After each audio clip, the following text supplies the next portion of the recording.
Hello, and welcome back to Storytime with Nana, Lynn, and Glow. We're working on Another's Treasure, and we are on chapter 13. So let's continue and see what happens in our story. As Mary and Martha slogged through the mud to the barn, Mary wondered if people would stay away because of the weather. However, minutes after they opened, several cars pulled in and parked next to the barn. Frankly, the idea of a slow day sounded wonderful. Even though they'd only been open 3 days, she was tired. A lot of it was probably stress caused by the situation with Anita Smucker. Mary was determined to solve the riddle and get Anita off their backs. But so far, the clues hadn't made much sense. As she rolled the words over in her head, the door opened and Dorothy Mulligan stepped into the barn. Dorothy's hair was dyed a bright fuchsia color, and when she spoke, she reminded Mary of a chirping bird. "What can I do for you, Dorothy?" Mary asked, smiling. "You can give me back every penny I spent on this cheap frame." She thrust a plastic grocery bag at Mary. "I paid $10. Mary took the package. "You must have this confused with another item. I believe this frame was marked $5. Dorothy's eyes narrowed to small slits. "You don't know what you're talking about. I want my $10. Now." A couple of other customers turned to watch the tantrum Dorothy seemed determined to pitch. "I'm sorry, Dorothy," Mary choked out.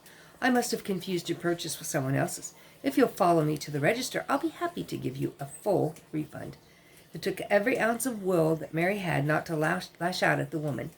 But Lizzie had drilled into Mary and Martha that, unless it was something outrageous, the customer is always right.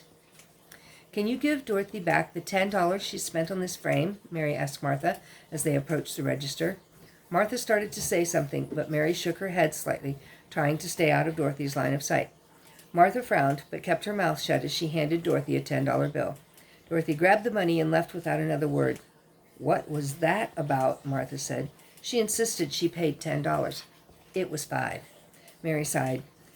"I know that, sis, but she was getting ready to pitch a fit, and I remembered what Lizzie said, that the customer is always right." "Yeah." Martha shook her head. "But at the same time, we shouldn't let people like Dorothy Mulligan rob us. It's $5. I'd gladly pay it just to get rid of her." "I see your point." Martha held out her hand. "Let's see the frame. I still say the stones are cheap colored glass." Mary opened the plastic grocery bag and pulled the frame out. "Oh my goodness," she exclaimed loudly. "What's wrong?" Mary turned the frame around to show Martha. Several of the stones were missing. Martha stood up and walked over to peer closely at the old frame. She removed some of the stones, including the large one. Mary studied the frame. "Interesting. Maybe this is what we've been looking for." "Maybe," Martha said slowly. She gently pried one of the smaller green stones off the frame and held it up to the light.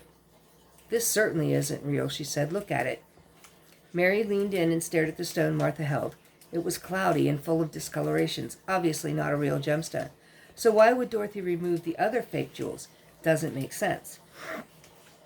Martha put the shiny green stone down on the counter. "No, it doesn't, does it? Let's give her a call and ask her." Mary looked at her sister in horror. "I'm not calling her. You saw how nasty she was. Who cares what she thinks? I don't. I just want the truth." "Then you call her." Martha put the frame down and picked up the bird-in-hand telephone directory. She stored the number into her cell phone, and after helping a few customers over the next half hour, she had time to give Dorothy a call. "Dorothy, this is Martha Clausen Watts. Sorry to bother you, but I need to ask you a question about the frame you returned to us today." She was quiet as she listened to Dorothy's response. Martha rolled her eyes and put her free hand over her mouth as if trying to hold back laughter. "Yes, I'm sure this has been very traumatic for you," she said through her fingers. "I'm so sorry about that." Another pause. Mary wanted to know what Dorothy was saying, and yet she didn't. "I understand," Martha was saying. "This is how you discovered the frame wasn't quite what you'd hoped for." Mary waited while Martha listened, but she could feel her blood beginning to boil. Wasn't what she'd hoped? What did that mean? Finally, Martha said goodbye and hung up. "So what did she say?" "She said she planned to return it anyway, because the stones were falling out. She accused us of cheating her." "We cheated her? Oh, brother." Mary rolled her eyes. Martha sighed. "Well, I think we can rule the frame out. There's no way this cheap frame ever had valuable gemstones, unless someone purposely tried to hide them in the frame, thinking everyone would assume all the stones were glass. Martha shook her head.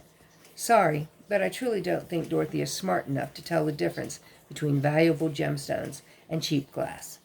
I think the stones really did fall out. Mary raised an eyebrow. This frame is pretty old, right?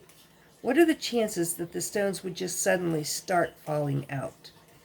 Martha stared at her sister. You're right. That doesn't make sense. Unless the frame isn't old and the picture was recently added to it. But why would anyone do that? A picture that no one cared about stuck in a new frame?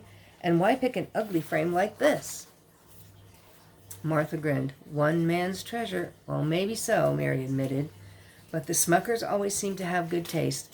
This frame doesn't seem to fit their style.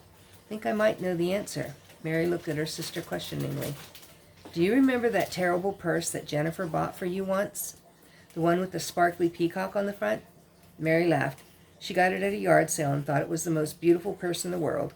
I carried it wherever I went, anywhere with her. It was pretty embarrassing. She paused a moment. Oh, I see what you're trying to say. This could have been a gift. Maybe Anita's parents couldn't bear to get rid of it because Anita gave it to them. Exactly. Mary nodded. Good thought, sis. I wonder if we could ask Anita about it. The women mulled the idea over for a moment. I think I'll call her, Martha said. All right, Mary said slowly, if you think it's okay. Why are you afraid of upsetting her? Maybe she needs to worry about irritating us. Mary smiled at Martha. Okay, call. If we can rule the frame out, it'll be one less thing to worry about. Martha had just picked up her phone when a woman approached them, asking about cookware. Mary took her over to the area with pots, pans, and baking dishes. After haggling on the prices a bit, the woman picked 2 frying pans, a metal saucepan, and a large stew pot. Mary helped her carry the items to the front of the store. Martha was already off the phone and quickly checked the woman out. Once she was out of earshot, Martha nodded at Mary. You were right. The frame was a gift to Anita's father when Anita was a child. Odd that she didn't want to keep it. Martha shrugged. Probably can't keep everything. Funny thing is, when I told her some of the stones were missing, she seemed a little upset. The frame may have meant more to her than she realized. I think that's it. Well, at least we can rule it out. That's one item off our list. Martha sighed. Little by little, bit by bit, I guess.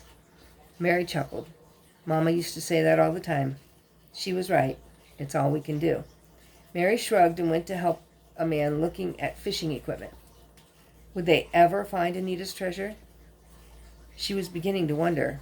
Hopefully, Lizzie was making progress. Well, that's the end of chapter 13. And I will see you in the next video when we'll discover what in the world is going on. Bye.